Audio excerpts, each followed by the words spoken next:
Grupo Fórmula presenta José Cárdenas Informa. En más de 120 frecuencias de radio en México y cadenas asociadas en Estados Unidos y Centroamérica. Telefórmula en los sistemas Easy, Sky, Total Play, Megacable y otros sistemas vía satélite. José Cárdenas Informa. Todas las noticias, todas las voces. ¿Qué tal? ¿Cómo le va? Muy buenas tardes. Es el martes 28 de junio. Le estoy saludando a nombre de todo el equipo que hace posible esta emisión informativa de Grupo Fórmula Noticias. Óscar Holguín, ¿cómo te va? Muy buenas tardes.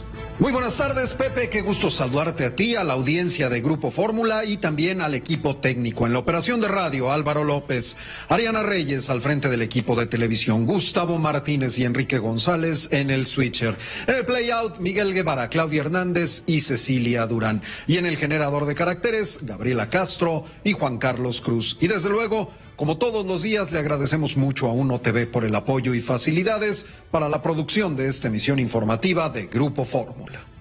Gracias, Óscar. Un saludo también a nombre de José Luis Arévalo, con quien tendremos contacto un poquito más adelante. Pero vamos primero con lo urgente y también con lo último. Suman ya 27 los migrantes muertos por asfixia en San Antonio, 27 mexicanos. De los 51 migrantes muertos por asfixia dentro de un tráiler en los alrededores de la ciudad de San Antonio, Texas. Hay 3 detenidos, según revela la policía. Una calle tranquila de San Antonio, Texas, transformada por la tragedia. Las autoridades fueron alertadas la tarde del lunes sobre el hecho ocurrido en la periferia sudoeste de esta ciudad. Un trabajador oyó gritos de auxilio y encontró el camión con las puertas entreabiertas y los cadáveres dentro. Adentro, las autoridades hallaron muertos a 50 presuntos inmigrantes de Centro y Sudamérica. 16 sobrevivientes fueron trasladados al hospital afectados por el encierro y las altas temperaturas. Los pacientes que atendimos sufrían por el calor y estaban exhaustos. No había señales de agua en el vehículo. Era un remolque frigorífico, pero no había ninguna unidad de aire acondicionado funcionando. No se supone que debamos abrir un camión y encontrarnos con una pila de cadáveres. Ninguno de nosotros vino a trabajar esperando eso. Por eso estamos dando apoyo psicológico a nuestros compañeros. El alcalde de San Antonio también acudió al lugar. La crisis de los migrantes que buscan refugio es siempre una crisis humanitaria, pero esta noche estamos ante una horrible tragedia humana. La policía local dijo haber arrestado a 3 sospechosos, aunque no está claro si están directamente relacionados con el incidente.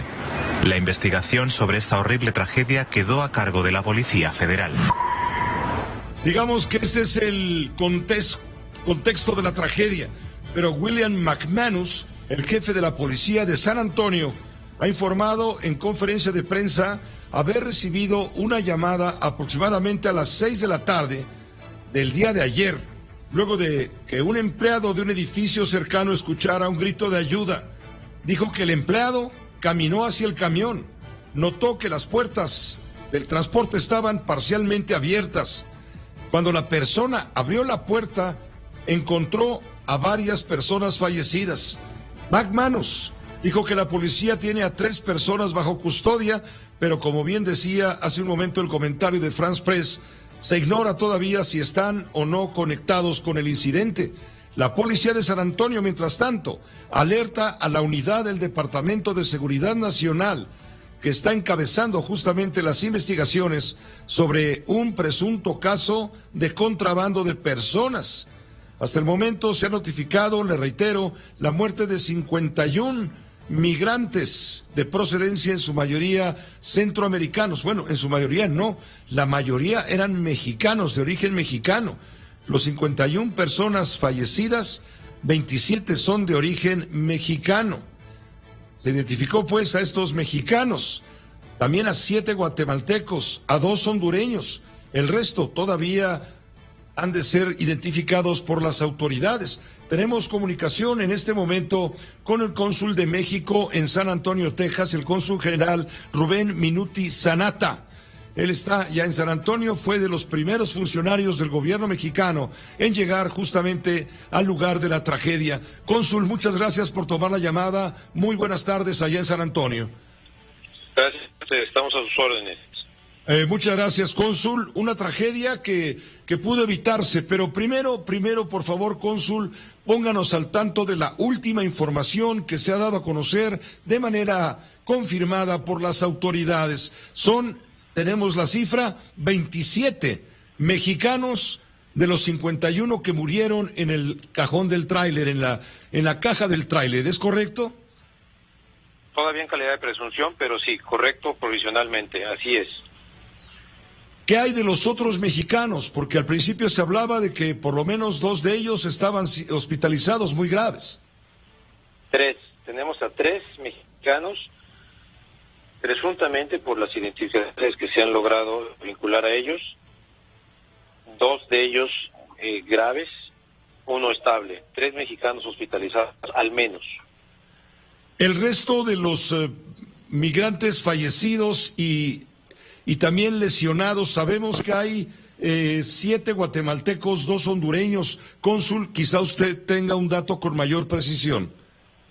Así estamos, simplemente no se nos ha actualizado, no se ha variado todavía ese dato. Estamos pendientes y estamos además coordinando de manera muy estrecha con nuestros vecinos centroamericanos, sus representaciones consulares.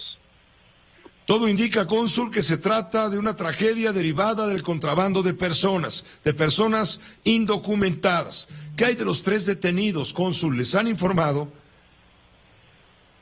Uno de ellos entendemos que está hospitalizado, es de nacionalidad estadounidense y hasta ahí sabemos. Es todo lo que se sabe, pero sí está involucrado, sí podría estar involucrado directamente en este hecho. Esa es la información que se tiene al estar detenido sospechoso. ¿Cuál es el trabajo consular que está realizando usted como representante de México? Estamos acompañando a todo en este proceso, a todos los connacionales y a los que no lo son, los referimos o a sus familias que se comunican. Estamos tratando de vincular a los familiares que nos están buscando. Llevamos ya 30 solicitudes de búsqueda de familiares y estamos viendo si hay coincidencias con la información que estamos obteniendo de las autoridades para efecto de puentear y de conectar, si es el caso. Esperemos que sea así. Indiquemos a todos los familiares de todas las personas que vayamos ubicando, ya sean hospitalizados o fallecidos. Estamos ofreciendo toda la información, guía, acompañamiento, protección que brinda el consulado y toda la red consular, no solamente sino toda la red consular en Texas, en frontera y en Estados Unidos, para cualquier familiar que esté en México o en Estados Unidos y requiera información, apoyo, protección, acompañamiento, todo el apoyo consular es la instrucción del canciller Ebrard. Estamos brindando todo el apoyo consular a las víctimas, hospitalizados y a los familiares que podamos ubicar o que nos puedan contactar. Hay 27 mexicanos, 27 connacionales fallecidos entre los 51 migrantes encontrados dentro de la caja del tráiler.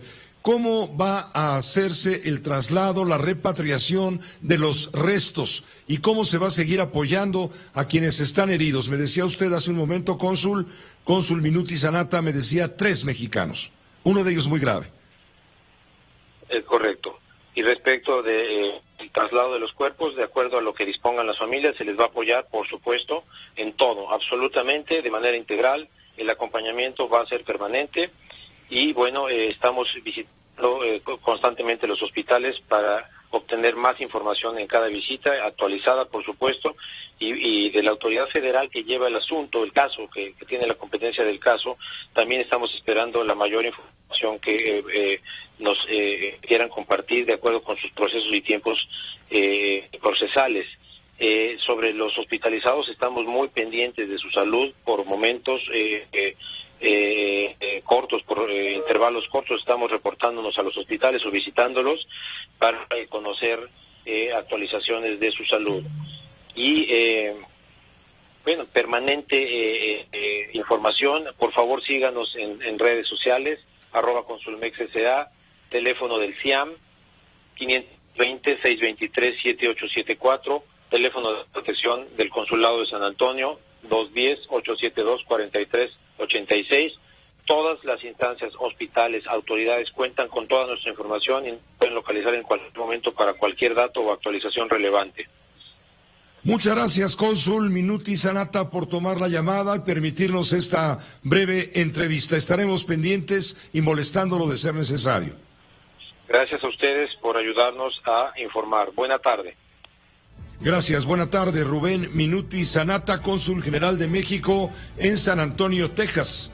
Es el representante del gobierno mexicano más cercano justamente a la tragedia. Comentábamos con él sobre el tema de la repatriación de los connacionales fallecidos y la atención de los connacionales lesionados. Nos corrige, son tres, uno de ellos muy grave.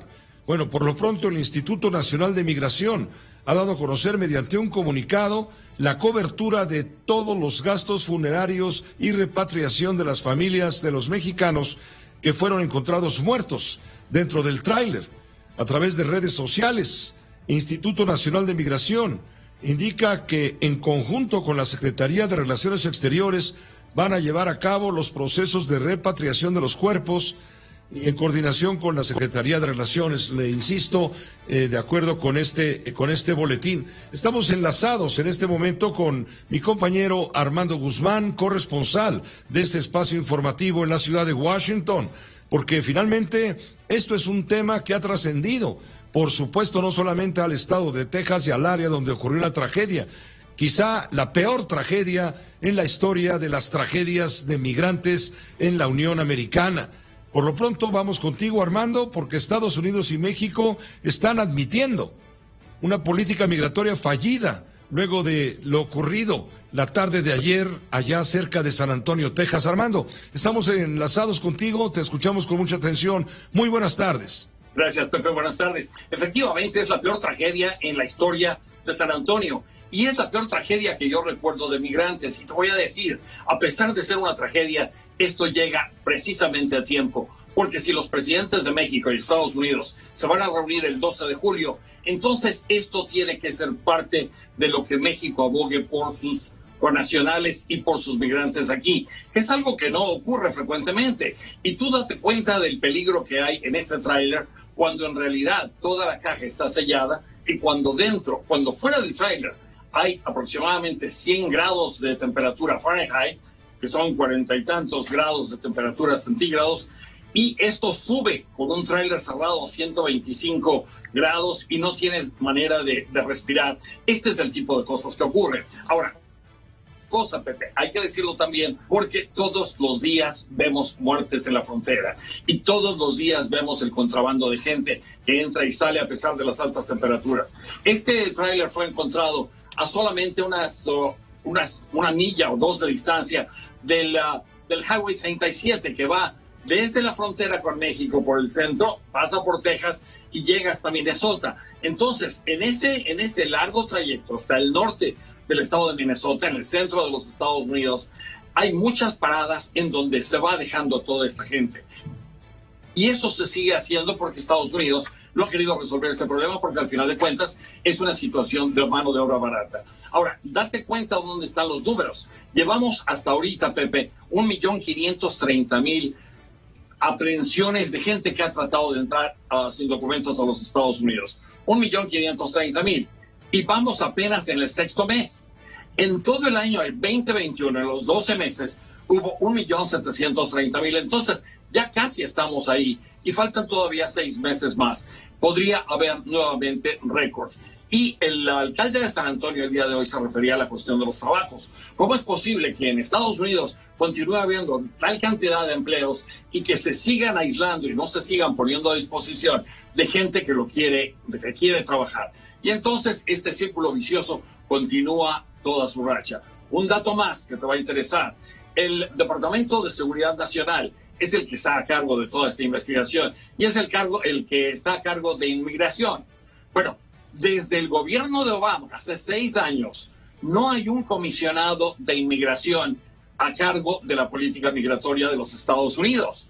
Y el último que había, que es un sheriff, y que hoy le envió una carta al presidente Biden declinando continuar siendo el candidato, porque en el Congreso no le han hecho caso, no ha pasado por las audiencias de confirmación, y entonces el hombre está diciendo, muchas gracias, yo no voy a perder más el tiempo con esto. Y seguimos en sexto año sin un comisionado de inmigración. Entonces, ¿cómo vamos a tener una política migratoria cuando ni siquiera hay quien la coordine o quien la inicie o quien la empuje ante las autoridades de Estados Unidos, Pepe? Hay un asunto muy delicado porque en el clima de esta tragedia no falta el que aprovecha la circunstancia de carácter político en este clima preelectoral. Va a haber elecciones congresionales, legislativas en noviembre. Se va a renovar la Cámara de Representantes, se va a renovar una parte del Senado de los Estados Unidos y en este momento republicanos y demócratas están en la disputa. El gobernador de Texas, Greg Abbott, es republicano, fuerte adversario, opositor desde luego al presidente Joe Biden, a quien luego de conocerse la noticia de esta tragedia la está utilizando con fines políticos al acusar al presidente Biden por su política de fronteras abiertas. Dijo Greg Abbott inmediatamente después de conocerse la magnitud de lo ocurrido, en lugar de mostrar solidaridad, preocupación y disponer de recursos para llevar a cabo una investigación a fondo, para entender por qué ocurrieron las cosas y proceder en consecuencia para hacer justicia, en lugar de ello utilizó esto como una bandera política. Aquí estamos viendo qué tanto la política prevalece por encima incluso de lo humanitario, de la empatía, de la búsqueda de aclaración y de justicia, Armando Guzmán. Tienes toda la razón, tienes toda la razón. Y no hay nadie mejor que lo diga que tú, porque además, date cuenta que este mensaje de Greg Abbott, el gobernador del estado de Texas, que entre otras cosas quiere ser candidato presidencial en el 2024, él metió este tuit cuando apenas iban 42 muertes y le culpó al presidente de estas 42 muertes, porque del Partido Republicano ha estado viendo que que el talón de Aquiles de esta administración, por indolente y por muchas otras razones de este gobierno de Joe Biden, no se han ocupado de la cuestión migratoria. Entonces ellos creen que metiéndole miedo a los estadounidenses y diciéndoles que hay una política de puertas abiertas y que cualquiera se puede meter y que cualquiera puede terminar en este país y que eso es un riesgo de la seguridad de los norteamericanos o de los estadounidenses, entonces esto ganan puntos. Y ese tema, el de inmigración, es el que ellos quieren manejar en noviembre cuando estemos cerca de las elecciones precisamente del Congreso. Entonces, todo esto es lo que está en juego. Por eso es que Greg Abbott y muchos otros están haciendo esto. Y por eso es que vamos a ver en los próximos meses seguir apretando este tornillo de la cuestión migratoria. Podría ser que si el presidente de México viene el día 12 de julio y habla a nombre del pueblo de México y habla a nombre de los migrantes que están aquí, podría ser que entonces hubiera algún empujón mucho más fuerte para que el gobierno de Estados Unidos haga algo finalmente. Porque te voy a decir, en el Congreso no lo hacen porque están acostumbrados a tener mano de obra barata y eso nadie lo quiere quitar. Y en el momento en que empiecen a multar a los estadounidenses que contratan a indocumentados, ese día se va a acabar todo eso. Pero eso no existe en las leyes, Pepe. Muchas gracias, Armando, por tu colaboración, tu análisis y esta crónica. Que estés muy bien. Gracias, Pepe. Buenas noches. Gracias. Muy buenas noches, Armando Guzmán. Sí, va a ser tema central, tema prioritario. El asunto migratorio agravado, claro, por el tema de esta tragedia. Ha habido otras tragedias que involucran a migrantes. En 2003 hubo 17 muertos, también por un tráiler que había sido abandonado cerca de la población de Victoria, Texas, a unos 250 kilómetros de la frontera con México. Viajaban 70 migrantes. Bueno, pues se hallaron 17 cadáveres. En 2017, la policía encontró 8 cadáveres, también muertos por asfixia y golpe de calor. Entre los 39 inmigrantes indocumentados hallados en la carga de un camión estacionado en un aparcamiento de grandes almacenes, también en San Antonio, Texas, muy cerca de donde ocurrió la peor tragedia. Apenas el año pasado, en marzo, una camioneta en donde viajaban 25 personas que había entrado a Estados Unidos por un agujero en la valla fronteriza, se estrelló contra un camión. a 48 kilómetros de la frontera, en el Valle Imperial de California. El accidente dejó 13 muertos, pero estos 52 migrantes muertos constituyen, le digo, la peor tragedia en la historia de estos casos ocurridos en la Unión Americana. Vaya que hay conmoción en todas partes. El presidente de la República, desde luego, el presidente Andrés Manuel López Obrador, condenó la tragedia. Dijo que fue tremenda esta desgracia, lo mencionaba por la mañana en la conferencia de Palacio. Quiero expresar mi más profundo pésame a familiares de migrantes mexicanos, guatemaltecos, hondureños, que murieron ayer asfixiados en un tráiler, una tremenda desgracia. Esto ocurrió en San Antonio, Texas. Hasta ahora son 50 los fallecidos, 22 de México, 7 de Guatemala, 2 de Honduras y 19 todavía sin información sobre su nacionalidad. Estamos apoyando, está desde ayer nuestro cónsul, están también funcionarios de Migración de México y vamos a estar atentos para apoyar a los familiares de las víctimas, el traslado de los cuerpos y desde luego hacer la investigación en lo que a nosotros nos corresponde. Cuando el presidente dio a conocer la cifra de personas fallecidas en total, había certificadas oficialmente 50 muertes, a estas horas ya son 51. Cuando hablaba de 22 mexicanos fallecidos, la cifra aumenta a 27, según ha confirmado también el cónsul general de México allá en San Antonio, Texas. El presidente de Estados Unidos dijo también por la mañana que en la reunión del 12 de julio próximo en la Casa Blanca en Washington, el tema migratorio será prioritario cuando se encuentren López Obrador y Joe Biden. Quiero comentar que el día 12 de julio voy a tener una entrevista, un encuentro con el presidente Biden en Washington. Y este tema, pues es central, es un tema básico a tratar. Lo hemos venido planteando, pero hace falta.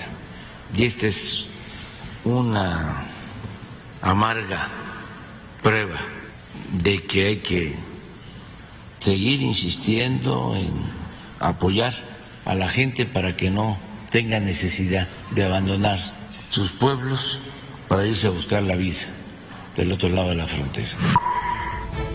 El embajador de Estados Unidos en México, Ken Salazar, hoy estuvo en Palacio Nacional con el presidente López Obrador para afinar detalles de la agenda en la entrevista que sostendrán el 12 de julio Andrés Manuel López Obrador y Joe Biden.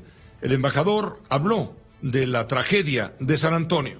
En Los Ángeles, anunciado por el presidente Biden que se requiere un marco de migración legal y un marco donde los migrantes tengan un tratamiento que no sea lo que ahora están encontrando en este corredor tan doloroso de migración. Se ha visto por mucho tiempo, lo vimos el 9 de diciembre en lo que pasó en Chiapas, en Tuxtla Gutiérrez, donde yo he estado con las familias y algunas de las personas heridas. Y se ve ahora en San Antonio, donde también estas 50 personas que murieron ahí a la mano del crimen organizado. Entonces, lo que pasó ayer es otra vez un sonido grande para los líderes de las naciones, también para las organizaciones civiles, que tenemos que resolver esta realidad de nuestras vidas ahora en este año 2022. Fue lo que dijo Ken Salazar, embajador de Estados Unidos en México, luego de entrevistarse con el presidente López Obrador sobre la agenda para el encuentro de Washington programado para el 12 de julio. El presidente de Estados Unidos no está en Washington, el presidente de Estados Unidos está en Europa. Ayer estuvo en Alemania, en Baviera, con los líderes del G7, de las 7 economías más fuertes, para tratar el tema central, el tema de Ucrania. Hoy el presidente se trasladó a Madrid, en España, para asistir a la cumbre de la Organización del Tratado del Atlántico del Norte. Y ahí, antes de inaugurarse esta reunión de la OTAN en Madrid, el presidente Biden informó que contrabandistas y traficantes de personas están sin duda detrás de la muerte de los migrantes hallados en el tráiler de San Antonio, Texas, y urgió a incrementar los esfuerzos contra estas redes. Bueno, esto llegó tan lejos como el Vaticano. El Papa expresó dolor justamente por las víctimas de lo que ya hemos informado. Ha sido en un tuit que ha publicado esta mañana en varios idiomas, en el que reconoce que ha recibido con dolor la noticia de las tragedias de migrantes tanto en Melilla como en Texas. Habla de las víctimas como hermanos que han muerto persiguiendo la esperanza de una vida mejor y expresa su deseo de que estas desgracias no vuelvan a ocurrir. De nuevo, el Papa Francisco se vuelca con las víctimas de la inmigración. Siempre ha dicho que no son invasores y que enriquecen a las comunidades que los acogen. En algunos de sus viajes, como ocurrió en 2 ocasiones, cuando viajó a la isla griega de Lesbos, se trajo un grupo de inmigrantes a Roma para dar ejemplo, al tiempo que pedía solidaridad y sensibilidad hacia ellos. Sí, el Papa hizo un recuento. Más de 70 migrantes fallecidos tras abandonar sus países de origen en la búsqueda de mejores oportunidades y condiciones de vida. 51 en Texas, 20 allá en Melilla. Y aquí en México, con esto termino este capítulo de informativo, comento que la Fiscalía General de la República abrirá una carpeta de investigación para indagar sobre el hallazgo de los 51 migrantes muertos en San Antonio, Texas. Lo dio a conocer el secretario de Relaciones Exteriores, Marcelo Ebrard. Dijo haber sostenido una llamada con el fiscal general Alejandro Gertz Manero. Estarán dispuestos en la FGR a abrir esta carpeta de investigación. Van a viajar enviados de la Fiscalía General de la República a San Antonio para coadyuvar en las investigaciones. Hay más noticias, pero también unos anuncios. Acompáñenos, en un momento regresamos. Numeritos financieros con Beto León. Otra jornada negativa para el peso frente al dólar. Regresa al piso de los 20 por cada billete verde. Pierde 22.17 centavos, el equivalente al 1.11%, ante el nerviosismo generado por la reunión de bancos centrales mañana en Portugal. Cierra jornada en 20 pesos con 14 centavos por cada billete verde. Martes de ganancia para la Bolsa Mexicana de Valores. Avanza un 0.29% a 48.435.45 puntos. Es su tercera jornada en terreno positivo. Y el Servicio de Administración Tributaria anuncia una prórroga a pequeños contribuyentes que aún no han activado su firma electrónica. El propósito es evitar que lo saquen del nuevo régimen simplificado de confianza. El plazo vencía el 30 de junio, pero ahora tendrán hasta diciembre de este año para realizar el trámite. Esta medida beneficia a estéticas, ferreterías, tienditas, cafeterías, mini supers, entre otros negocios cuyos ingresos anuales no rebasan los 3.5 millones de pesos. No quisiéramos dejar más tiempo sin comentar con Leo Zuckerman este suceso trágico ocurrido, le digo, en San Antonio, Texas. Y la reflexión obliga. Detrás de todo esto hay responsables. ¿Qué castigo merecen los responsables de este crimen indescriptible? Hay corrupción aduanera entre autoridades mexicanas y autoridades estadounidenses. Ningún funcionario aduanal, tanto del lado mexicano como del lado estadounidense, notó que se percató pues de este tráfico humano. ¿Hasta dónde hay entonces una complicidad con las autoridades? Una política migratoria efectiva, clama todo el mundo, sí, pero ¿cuál y en qué sentido? Leo, son preguntas que inquietan desde luego y queremos contar con tu análisis y tu colaboración. Muy buenas tardes. Muy buenas tardes, Pepe. Pues mira, una tragedia literalmente infernal lo que vimos en San Antonio, Texas, un camión donde se encuentran 51, ya entiendo que ya van 51 cadáveres, 51 muertos de migrantes indocumentados, y aquí lo que quisiera subrayar es que de los cuales 27, Pepe, eran compatriotas nuestros, eran mexicanos que terminaron su vida dentro de la caja de un contenedor, falleciendo por deshidratación, asfixia y sobrecalentamiento, Pepe. ¿Cuál fue el pecado de estos mexicanos para terminar así su vida, Pepe? Pues es muy duro lo que voy a decir, pero creo que el pecado fue ser pobres, Pepe, no tener oportunidades en la vida, residir en un país que no crece económicamente, donde no se encuentran buenos empleos bien pagados. Por eso la gente, Pepe, se trata de cruzar de manera indocumentada a Estados Unidos, donde a pesar de la gran discriminación de las que son objetos, pues sí encuentran mejores oportunidades que aquí. Sí ganan más, sí envían dinero a su parentela, incluso algunos llegan a convertirse en empresarios exitosos de clase media y alta, algo que difícilmente podrían lograr en este su país. Y mira, Pepe, yo no quiero culpar de la tragedia del camión de San Antonio al gobierno de López Obrador, lejos de eso. La responsabilidad, y tú lo decías bien, la tienen los criminales y sus cómplices que los abandonaron para que se murieran de calor.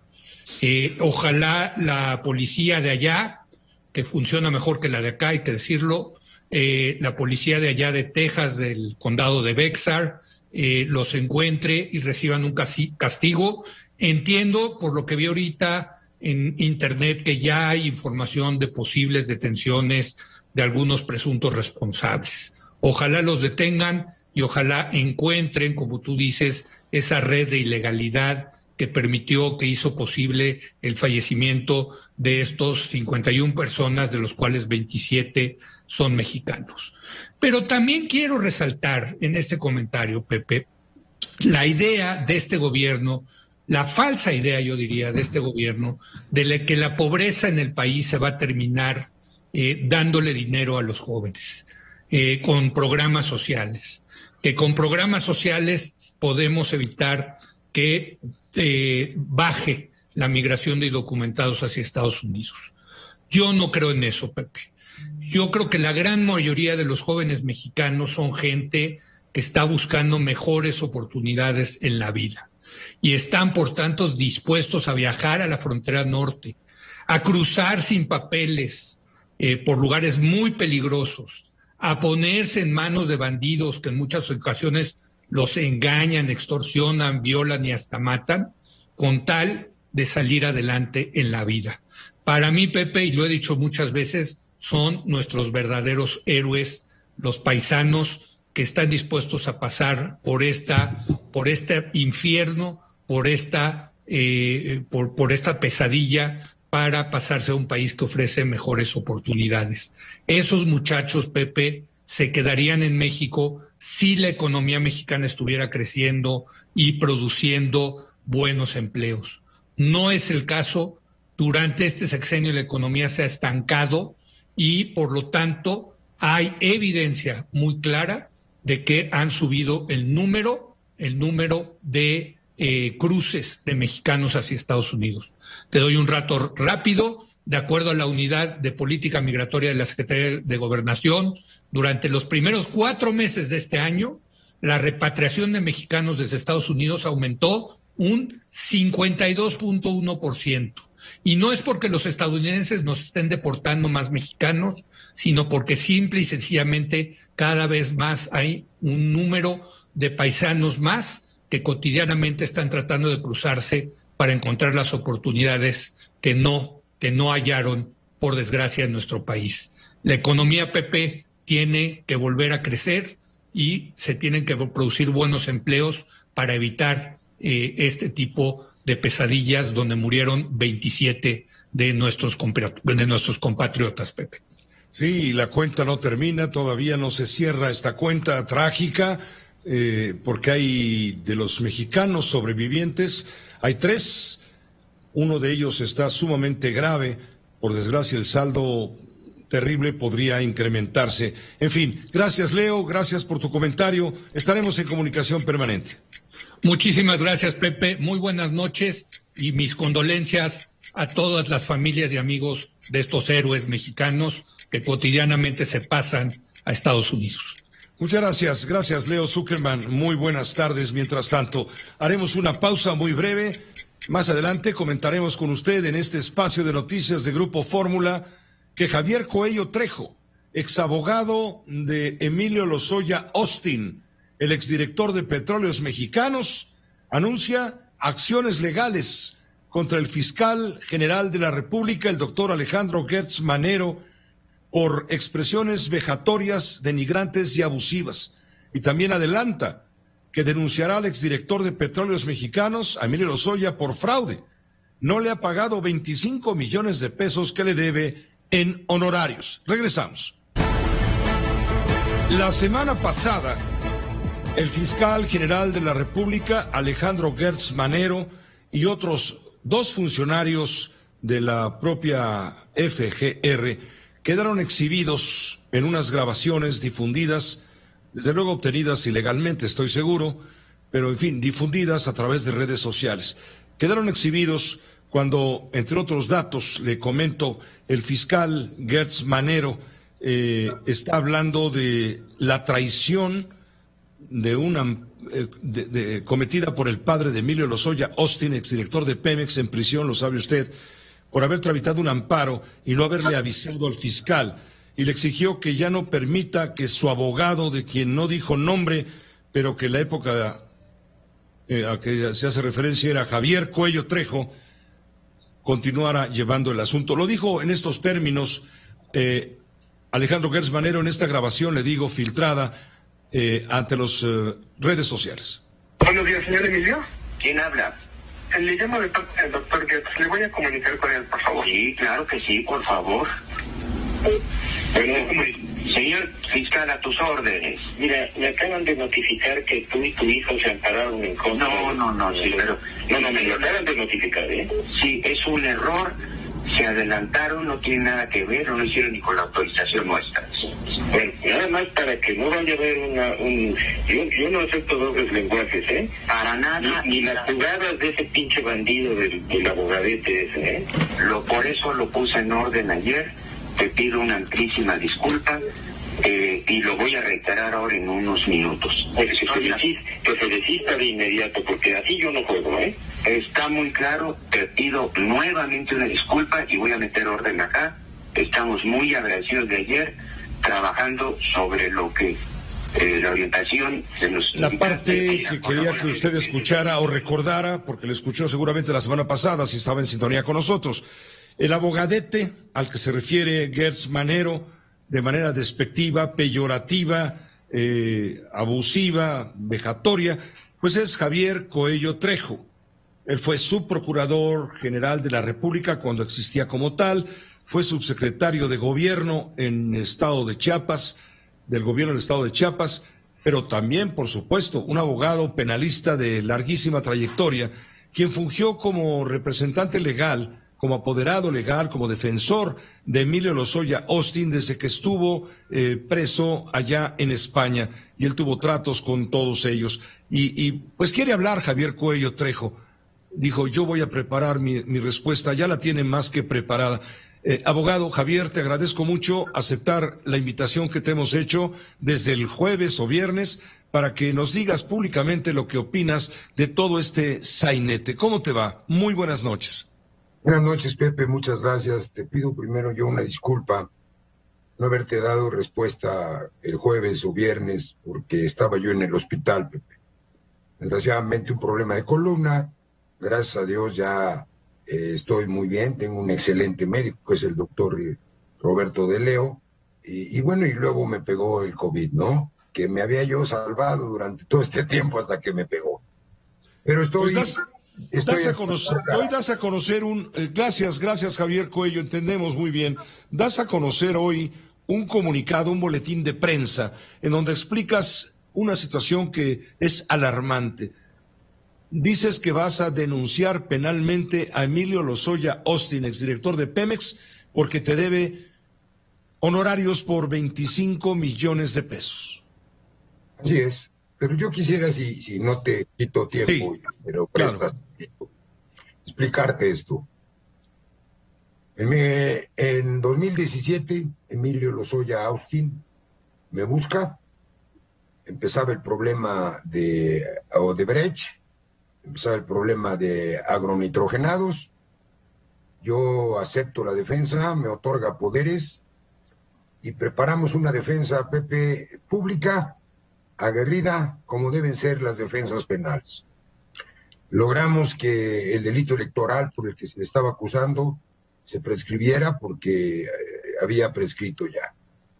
Entonces, yo, como es mi obligación, en el mes de mayo del 2019, un juez obsequia una orden de aprehensión en contra de Emilio Lozoya Austin, de su hermana Hilda y de Ancira, por el asunto de agronitrogenados. Preparamos una defensa muy sólida. Soy el único que ha solicitado ante los jueces que se citara a Enrique Peña Nieto, que se citara a Luis Videgaray, que se citara a todo el Consejo de Administración, porque lo que yo tengo de pruebas o en aquel momento tenía era que la operación de agronitrogenados había sido absolutamente transparente y autorizada por el presidente en un acuerdo que yo también presenté como prueba. Obviamente no las aceptaron y hasta la fecha no ha pasado nada. En julio se libra una nueva orden de aprehensión, ahora en contra del mismo Emilio Lozoya, en contra de la misma hermana Hilda, en contra de la mamá de Emilio y en contra de la esposa de Emilio, por el tema de Odebrecht. Obviamente, Pepe, mi obligación como abogado y cualquier abogado penalista serio, pues debe de, primero, tapar a su cliente, o sea, ocultarlo.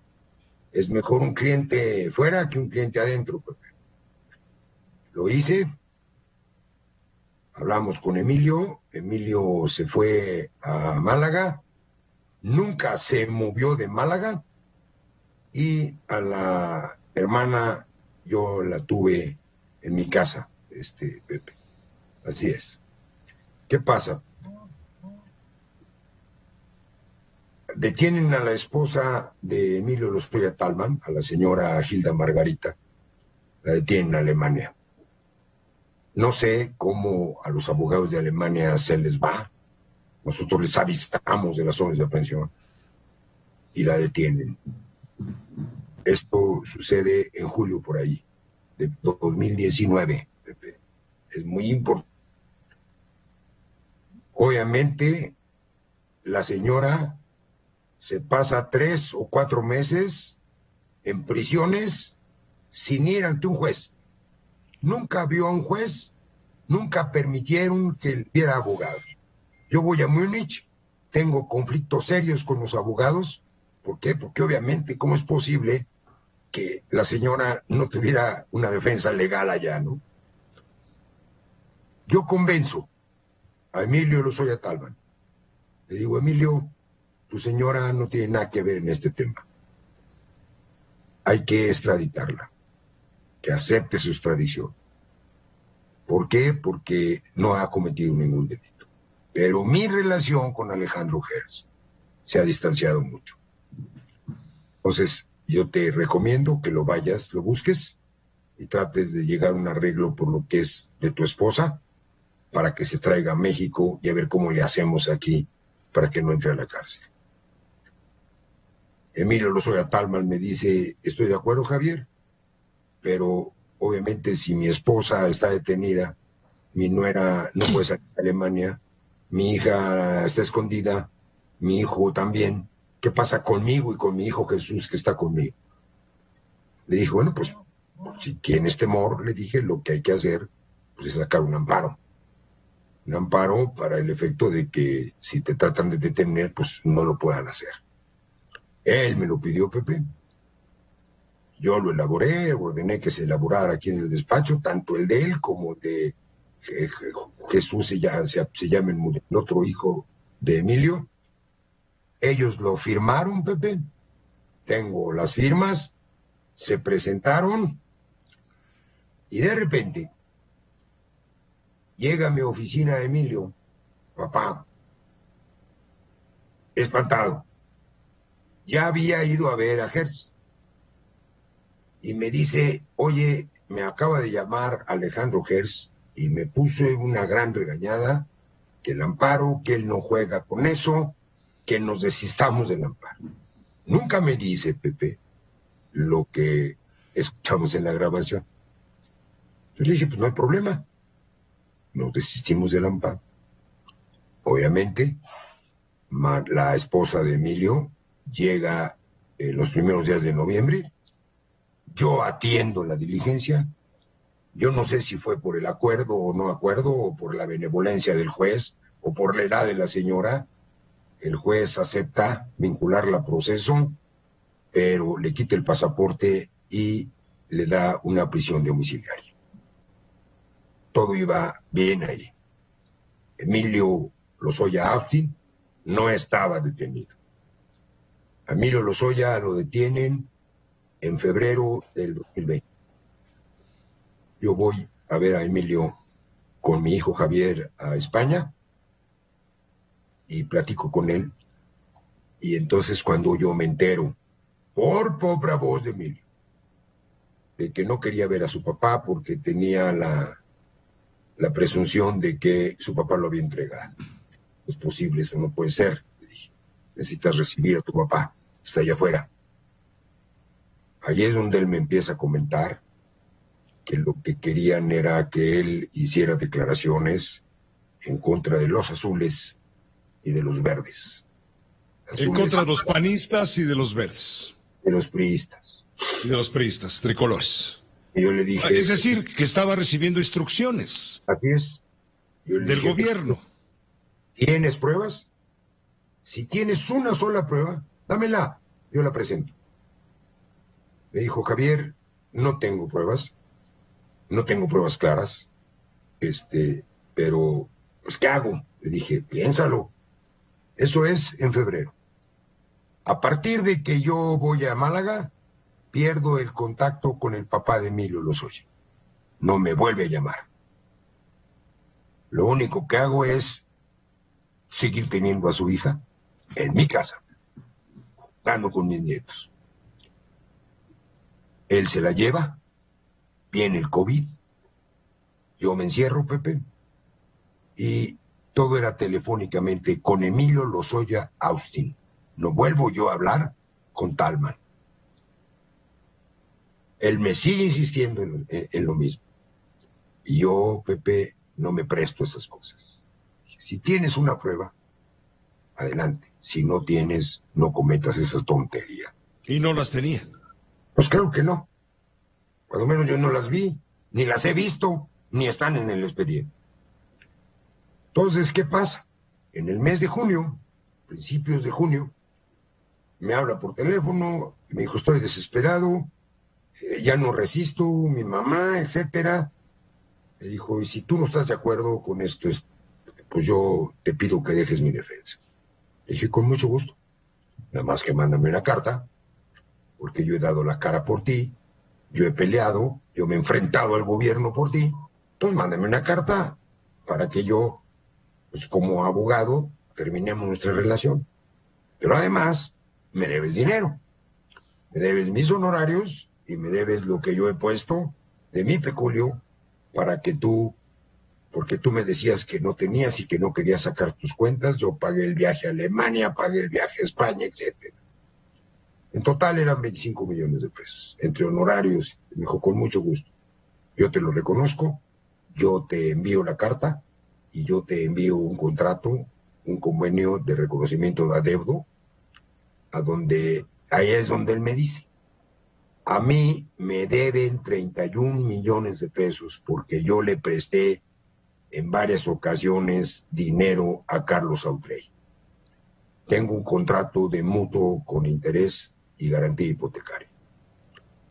Te lo cedo, te lo doy, trabájalo, así está en los convenios, y me manda la carta. La carta yo la guardo, Pepe, porque soy hombre, ¿no? En la carta se dice todo. Si tú lees la carta, Pepe, ahí se dice todo. ¿Por qué me pide que yo me deje la defensa? Está las divergencias que yo tengo, yo no me presto a estas cosas. Y me manda el contrato, tanto el contrato mío, de reconocimiento de adeudo, como el original del contrato de mutuo con Carlos Autrey. Ahí termina mi relación, yo doy cumplimiento a lo que él me pide, demando a Carlos Autrey, empieza el juicio, y de repente, mi querido Pepe, en el mes de mayo, el mes pasado, llega un notario y me revoca los poderes. Me molesta, Pepe. ¿Por qué? Porque me deja en el aire. Entonces yo le contesto al notario. A él le contesto a través del mismo notario y le explico, oye, pasó esto así, así, así, así, aquí está la carta, aquí están los contratos y tú me debes tanto. Si tú me haces esto, adelante, nada más que te requiero, me pagues mi dinero. Hasta ahí. De repente yo me entero igual que tú de esta grabación. Es de risa, Pepe. A mí no me ofende este hecho. Me lastima. Porque no puedo ser un abogado bandido cuando fui su abogado del doctor Alejandro Gersmanero, cuando le rescaté al hermano, cuando divorcié a la hija, cuando tengo poderes de él que no me los ha revocado, cuando todavía en el 2021 me pide él a través del juez que yo vaya a declarar al juicio de la señora, voy a declarar, digo la verdad. Entonces, ¿qué me lastima, Pepe? Primero, la cobardía de Lozoya Talman. Ay, señor fiscal, carajo. Perdóneme. Cuando él firme el amparo, él lo pide. Ahí está, pues ahí están las pruebas, no estoy mintiendo. Y luego, la forma en que el doctor se expresa de mí. Yo no voy a denunciar penalmente a Emilio Lozoya Austin, porque lo que hizo al revocarme el poder es una tentativa de fraude. Y voy a demandar para que me pague los honorarios que honestamente deben de Pepe. Que voy a hacer. Y vas a llevar al juez, vas a ir con un juez para que Gersmanero demuestre que eres un abogadete. Esto, yo no quiero pelear, yo no voy a pelear con el fiscal general de la nación. Para mí, Pepe, y te lo he dicho muchas veces, yo crecí, nací en la Procuraduría de la República. Respeto a la institución del Ministerio Público Federal. Sí. Una cosa es la institución del Ministerio Público, el fiscal general como institución, y otra cosa es Alejandro Gersmanero como persona. Yo no quiero pelear, simple y sencillamente quiero que me acredite por mi dignidad, por el honor de mi familia, porque tengo hijos abogados, porque mis nietos, tengo pasantes ya de abogados y van a ser abogados. Tengo que dejar algo para decir, por eso salgo a dar cara, Pepe. Es absolutamente una gran mentira, ¿verdad? El hecho de que Emilio Lozoya impute a gente sin pruebas. Y te voy a poner un ejemplo. Vivimos la política, Pepe. Tú puedes creer que el presidente Calderón le haya dicho al presidente Peña, oye, amigo, Vázquez me debe una lana, cóbrasela.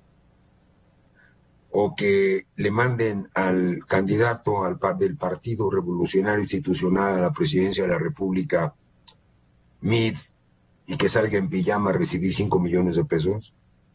O que al muchacho ¿cómo se llama? Diputado, que saca muchos programas, se me olvida el nombre, que ya ni era diputado, le mandó dinero. No le salen las cuentas, Pepe. Sí. Si le dio 31 millones de pesos a Autrey.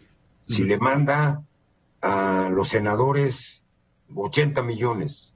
Si le da a mí, si le da a Treviño, si le da, ¿de dónde sacó el dinero? Si nada más eran 10 millones y medio de dólares, Pepe. Entonces, con todo respeto, yo nunca lo iba a decir. Él me provoca, él me trata de defraudar, ¿sí? Ya están las pruebas. Yo no quiero pleitos, nada más quiero dar cara. Así soy, Pepe. Te agradezco mucho, Javier Coello, que nos hayas invitado, que hayas aceptado la invitación, pues, para comentar todo esto abiertamente. Queda claro que Emilio Lozoya Austin ha mentido todo este tiempo y te ha mentido a ti también. Así es, desgraciadamente. Pero muchas gracias, Javier. Estaremos en comunicación. Con mucho un abrazo muy fuerte, que te mejores de la espalda. Gracias. Hasta luego.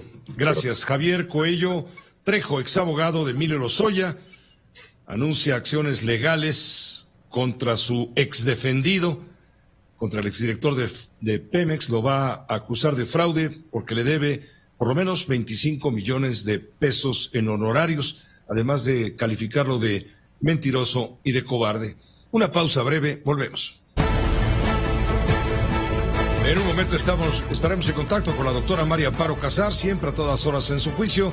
Primero le voy a decir que Alejandro Moreno Cárdenas, el dirigente nacional del PRI, dijo que su partido propondrá realizar modificaciones a la ley a fin de que las y los mexicanos podamos acceder a armas de mayor calibre con más facilidad, todo para la defensa personal. Es lo que dice Alejandro Moreno Cárdenas. Está proponiendo eso. ¿Lo ponemos? ¿Lo ponemos tal y como lo dijo, por favor, Charlie? Adelante. Hay una gran demanda. ¿Por qué? Porque la sociedad está viendo que le están asesinando a su familia y quiere y ya no encuentra. Si el Estado es un Estado fallido y no los puede defender, pues ellos ya se quieren defender. Entonces hay que hacerlo con mecanismos de control, que también no sea un descontrol el tema de la aportación de armas, sino que esté regulado y que esté basado en la ley, porque también tiene implicaciones si se hace el mal uso de la aportación y en el tema de las armas. Sí, también dice que va a recomendar, mediante la ley, que los elementos de las Fuerzas Armadas, la Guardia Nacional y la Marina puedan llevar sus armas de cargo a sus casas y hacer frente a la delincuencia organizada. Ante esto, el coordinador del PRI en el Senado, Miguel Ángel Osorio Chong, no descarta que el presidente nacional del PRI busque expulsarlo a él luego de haberle pedido su renuncia hace unos días y haberle dicho que va a recurrir a las autoridades electorales para que lo destituyan como líder nacional del PRI. A ver si luego podemos hablar, aunque sea un minuto, con Osorio Chong. Mientras tanto, la doctora María Amparo Casar está pasmada con lo que acaba de decir Javier Coello Trejo, el abogado que fue de Emilio Lozoya Austin, y ahora dice: lo voy a demandar por fraude o por intento de fraude, me debe 25 millones de pesos de honorarios que no me ha pagado y además es un cobarde y un mentiroso. Doctora Casar, vaya asunto de lavadero. ¿Cómo te va? Muy buenas noches. Muy buenas noches, Pepe. Pues ya no sé, casi que se me antoja saltar a lo que esta barbaridad que está proponiendo el líder del PRI, pero bueno, ya me comprometí, ya me... Coméntalo, estás en tu espacio. No, pues ya con eso lo dije todo. No me gusta adjetivar, Pepe, pero bueno, ya dije que es una barbaridad. A ver, cuando la violencia viene de tres lados, tenemos una violencia que viene del crimen organizado, y aquí me estoy fusilando a nuestro querido amigo José Ramón Cosío, otra violencia que viene de las propias Fuerzas Armadas y de la Guardia Nacional, etcétera, y una tercera que viene, para decirlo genéricamente, de las autodefensas. No puede ser que el líder de un partido que quiere convertirse en gobierno esté haciendo este tipo de propuestas. Si eso es lo que nos espera como política de seguridad en el próximo sexenio, en el remoto caso de que ganara la oposición, pues sí estamos amolados. Pero bueno, paso a una segunda barbaridad, que es esto que acabo de escuchar en la magnífica entrevista que le haces al abogado Javier Coello, ¿sí?, que pues asegura, y así lo es, que es el abogado a que se refiere Gertz Manero en esa conversación que fue filtrada. Yo me quisiera centrar, porque pues se fue muy abundante, le diste todo el tiempo del mundo, en las lecciones que podemos derivar de lo que acabamos de escuchar tú, la audiencia y yo misma. Primera lección, te diría, Pepe, en México simplemente, si no lo sabíamos, ahora tenemos la confirmación, no se imparte justicia, ni aparentemente hay posibilidad de que se imparta la justicia. Te digo una cosa espantosa que me pesa decírtela, pero ni siquiera para aquellos que pueden comprar la justicia o que pueden pagar la justicia. Ya no digas para el ciudadano de a pie, aquellos, los ricotes que pueden pagar para que se les haga justicia, tampoco a ellos. Nomás hay que ver pues los honorarios, ¿no? El señor Coello, que está muy bien, no está cometiendo ningún acto de corrupción, pero pues si eso es lo que hace falta para que te hagan justicia, pues saber quién puede pagarla, ¿no? Lo que tenemos hoy en México, Pepe, es un uso faccioso de la justicia, como lo acaba de decir Javier Coello, y cómo se desprende de las filtraciones. Segunda lección. Hay un contubernio de quien supuestamente busca justicia, Lozoya o el padre de Lozoya, y quien supuestamente debe de impartir la justicia, los titulares de la fiscalía o cuando llegue, pues las partes que ya llegaron de los juzgados. Tercera lección, nos engañan desde la punta de la pirámide, desde arribota de la autoridad gubernamental, avalando dichos, porque Lozoya decía que tenía pruebas en contra de 63 personas en ese larguísimo escrito que nos recetaron, y bueno, esas fueron usadas en las mañaneras y demás, pruebas contra supuestos sobornados, y hoy nos dice el abogado de ese mismo individuo que dichas pruebas nunca existieron y se utilizaron ya políticamente, mediáticamente y al margen del debido proceso. Cuarto, y con eso termino, Pepe, la autonomía de una fiscalía no equivale a la independencia de una fiscalía. Veamos el caso de Estados Unidos, que nos sirve ahorita de comparación. No me estoy refiriendo al aborto, de eso hablaré mañana, Pepe, pero en Estados Unidos pues el fiscal no es autónomo, depende del Poder Ejecutivo. El fiscal es la cabeza del Departamento de Justicia de los Estados Unidos y sin embargo tiene mucha mayor independencia. De eso que nos vanagloriamos los mexicanos de tener una fiscalía autónoma. Si teníamos alguna duda, ahí está la entrevista, ahí están los videos que aborrezco, no me gustan las filtraciones, a mí me gusta el periodismo de investigación. Y finalmente, pues parece que sí hubo un pacto de impunidad, Pepe, no sé tú qué opinas. Exactamente, y lo revela el propio Javier Coello al decir que, pues, Emilio Lozoya Austin le dijo a su abogado defensor, ¿sabes qué? Hazte a un lado, en pocas palabras, ¿no? Hazte a un lado, vamos a romper nuestra relación. Y, bueno, Coello protesta y de alguna manera Emilio Lozoya le revela, pues es que me están dando instrucciones, hombre. Me están dando instrucciones. ¿De dónde? Pues de arriba. ¿De quién? Que lo averigüe a ver quién. Pero todo el mundo intuye, ¿no? Y la fiscalía pues está subordinada cuando debía ser autónoma e independiente. Lo dejamos ahí, vemos cómo crece todo este enredo bárbaro que implica lo que tú decías, ¿no? El uso faccioso de la justicia. Pues muy bien, Pepe, nos vemos el próximo martes. Sin duda, doctora Casar, que te vaya muy bien. Gracias. Buenas noches. Hasta luego. Gracias, la doctora María Amparo Casar, siempre a todas horas en su juicio. Gracias a usted que nos sigue a través de las redes sociales, a través también de la comunicación que establecemos en el WhatsApp, por medio del WhatsApp. Me dice Beatriz Fernández sobre los migrantes. Pobres de los migrantes, se van buscando un sueño y encuentran un infierno. Todo porque en sus países no hay oportunidades de trabajo. ¿Coincidimos? Víctor Manuel Güense Barba. Eso pasó con las muertes de los migrantes cuando no tienes las oportunidades en tu país. De salir adelante es feo, eso cuando no tienes ni para comer. Es mejor trabajar para delinquir, es mejor trabajar que delinquir, es mejor tener dignidad. También de migrantes, Jorge Álvarez nos dice, todo este problema es culpa de AMLO.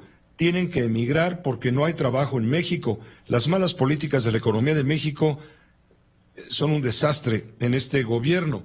Y también saludos a Arturo Ramírez Acosta. Buenas tardes, soy Oralia Mojica también. Muchos saludos, gracias por estar en sintonía. Una pausa breve, volvemos en un momento después de corte. Bueno, pues ahora tenemos el espacio para Ricardo Monreal. Él es el presidente de la Junta de Coordinación Política de la Cámara de senadores, líder de la mayoría de Morena en la Cámara Alta y colaborador en este espacio todos los martes. Una voz de primera para entender a la cuarta. Hoy Ricardo Monreal quiere comentar el tiempo que llevamos sumidos en la desgracia que significa la violencia que oficialmente ha matado a 500,000 de víctimas. Y ahora a esto agregue usted que estamos en la sexta ola de la violencia. No estamos en la quinta del COVID, estamos en la sexta de la violencia, sumando, claro, la tragedia que viene a significar la muerte de 2 misioneros jesuitas que se la vivían dando abrazos y recibieron a cambio balazos. Ricardo Monreal, con usted. ¿Qué tal, Pepe? Hoy te estoy enviando esta colaboración desde el vehículo en movimiento. Vengo de Puebla, sufrimos una avería, una ponchadura, pero aquí estamos. Y hoy quisiera hablar sobre precisamente la sexta ola de violencia que el país está sufriendo. La ejecución de 2 sacerdotes jesuitas en la zona tarahumara de Chihuahua marca un punto de inflexión y reflexión en el imaginario colectivo. Llevamos 16 años de una ola de violencia que ha costado oficialmente 500,000 de víctimas letales entre ejecuciones y desapariciones forzadas. Desde una mirada histórica, Pepe, somera, el país estaría inmerso en una especie de sexta ola de violencia. Si bien no hay cifras exactas, se estima que los 11 años de la Guerra de Independencia cobraron entre 300 y 400,000 vidas. La Guerra de Reforma y la invasión estadounidense habrían reportado entre 25 y 50,000 decesos violentos. La Revolución Mexicana, por su cuenta, provocó cuando menos 1,400,000 muertes, mientras que la Guerra Cristera o Cristiada, que fue más o menos del 20 al 29, cerca de 240,000 víctimas. Son datos preliminares, pero la guerra sucia y la represión de los movimientos de izquierda y sociales, aplicada también por igual, de manera clandestina, que a la luz del día durante 3 décadas causaron el deceso y desaparición de entre 40,000 personas. A diferencia de las 5 olas anteriores, la sexta que estamos viviendo tiene características peculiares. Es una guerra como las previas, en las que se enfrentan cuerpos de seguridad del gobierno en torno con algunos sectores de la población, pero presenta causas, motivos y objetivos muy distintos. La sexta ola no tiene expresamente una justificación ideológica, política o religiosa.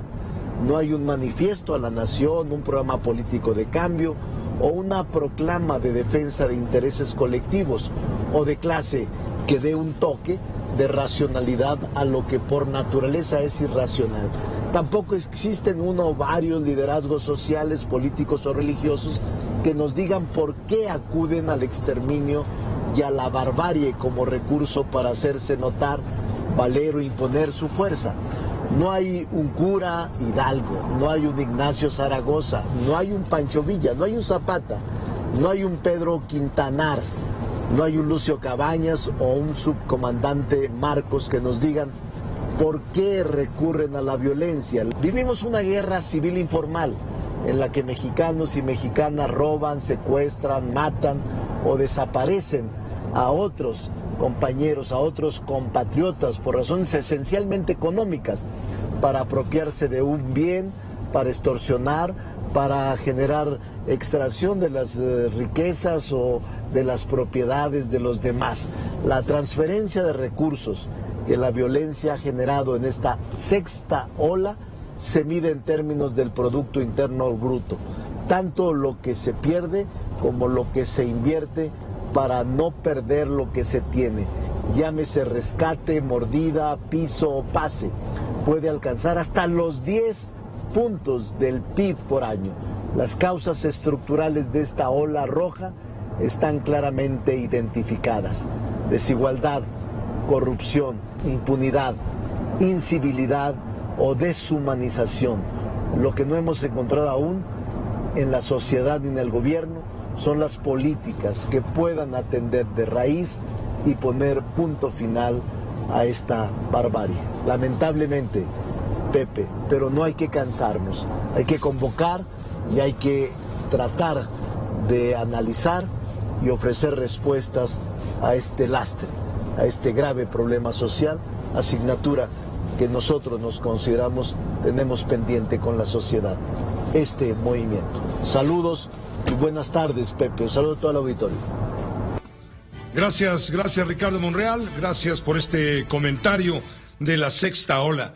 Y para hablar de la quinta ola de contagios COVID, José Luis Arévalo tiene una entrevista con la doctora Alejandra Rullán, nutrióloga. Ella va a hablar del sistema inmune en los tiempos actuales y futuros, en un momento después de corte. Y al cierre informativo, José Luis, ¿qué más tenemos? Tenemos en la línea telefónica a la doctora Alejandra Rullán, vía Zoom. Ella es nutrióloga con doctorado en epidemiología clínica y maestría en ciencia de los alimentos. ¿Cómo está, doctora? Qué gusto saludarla. Gracias por este enlace vía Zoom. Igualmente, Pepe, muchas gracias. Muchísimas gracias. Se habla mucho que a las personas que les da COVID traen un sistema inmune débil o una carga viral débil. Explíquenos esto, por favor, ¿qué tanto tiene que ver nuestro sistema inmune para poder o no contraer el virus? Totalmente de acuerdo. Y fíjate, primero que nada, me gustaría decirte qué es el sistema inmune. Y este es el conjunto de órganos, células o moléculas que llevan a cabo mecanismos de protección de nuestro cuerpo. Y esta protección en contra de virus, de bacterias, de hongos, de cualquier tipo de parásito. Entonces, el sistema inmune, al tener dos áreas específicas, que es el sistema inmune innato, pues con el que nacemos, y el sistema inmune adaptativo, que es el que se va formando a través del tiempo con una vacuna o a través de una enfermedad, por ejemplo, cuando nos da varicela. Después de 7 días, en donde se forman ya los anticuerpos, este sistema inmune lo que hace es que, ya sea el innato o el adaptativo, nos va a ir protegiendo conforme los virus o las bacterias se van acercando a nosotros.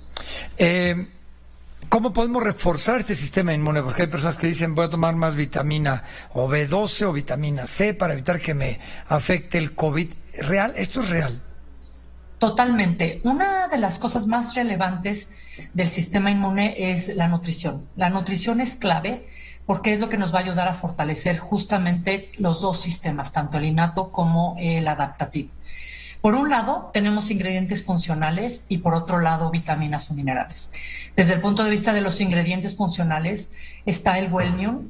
El Wellmium es un activador de defensas. Este se obtiene a partir de la levadura de la panadería. Y esta levadura, que es un betaglucano, justamente lo que hace es que va a proteger a los neutrófilos. Los neutrófilos son las células que tenemos en más cantidad en nuestro sistema inmune. Entonces el Wellmium va a proteger, va a cubrir justamente al neutrófilo y en el momento que llega cualquier virus o bacteria nos va a proteger de que no llegue, en este caso, por ejemplo, el virus de la COVID. Si adicionalmente al Wellmium tenemos una vitamina C, por ejemplo, vamos a aumentar con la vitamina C el número de células, es como si tuviéramos un ejército, y el Wellmium lo que va a hacer es que va a hacerlos más fuertes. Entonces, de esta manera, nuestro cuerpo está totalmente protegiéndose de los virus y las bacterias que pueden llegar. Claro, me queda un minutito, doctora. ¿Dónde quedan las vacunas? ¿Qué es lo que hacen las vacunas? ¿Reforzar el sistema inmune o meternos el virus que va a hacer atacar al COVID? ¿En dónde juega entre las vitaminas, la alimentación y la vacuna? La vacuna es muy importante porque nos va a ayudar al sistema adaptativo, a que se vayan formando estos anticuerpos. El anticuerpo es necesario porque va a ayudar junto con estos neutrófilos a eliminar y a tratar de ahuyentar, a proteger al organismo en contra de los virus o las bacterias. Claro. Pues doctora, no sabe cuánto le agradecemos este enlace, porque no hay que dejar de informarnos con este tema del COVID, porque la pandemia se mantiene, ¿no? Totalmente de acuerdo, es muy importante proteger y fortalecer nuestro sistema inmune, Pepe. Le agradezco muchísimo, muy buenas tardes, noches. Es la doctora Alejandra Rullán, nutrióloga. Hay que tomar en cuenta esto, hay que vacunarse y hay que alimentarse lo mejor posible y reforzar el sistema inmune para que usted pueda evitar contraer el virus, o si lo contrae, pues que venga con menor fuerza. Pausa. Lo más importante en las noticias. A nombre de todo el equipo, gracias por su atención, su confianza y todo lo demás. A continuación, en estas frecuencias de radio, sintonice usted la fórmula financiera. Lo esperan los periodistas Mari Carmen Cortés, Pepe Yuste y Marco Antonio Mares, y en Telefórmula, Leonardo Curcio.